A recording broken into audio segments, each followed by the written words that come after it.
اور ہم پھر کہتے ہیں کہ اللہ سے ڈرتے رہو، بے شک اللہ تمہارے سب اعمال سے خبردار ہے۔ اور ان لوگوں جیسے نہ ہو جانا جنہوں نے اللہ کو بھلا دیا تو اللہ نے انہیں ایسا کر دیا کہ وہ خود اپنے آپ کو بھول گئے۔ یہی لوگ ہیں نافرمان۔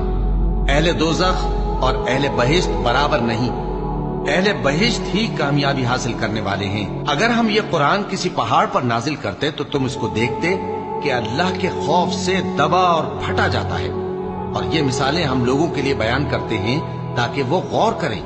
وہی اللہ ہے جس کے سوا کوئی معبود نہیں، پوشیدہ اور ظاہر کا جاننے والا، وہ بڑا مہربان ہے، نہایت رحم والا ہے۔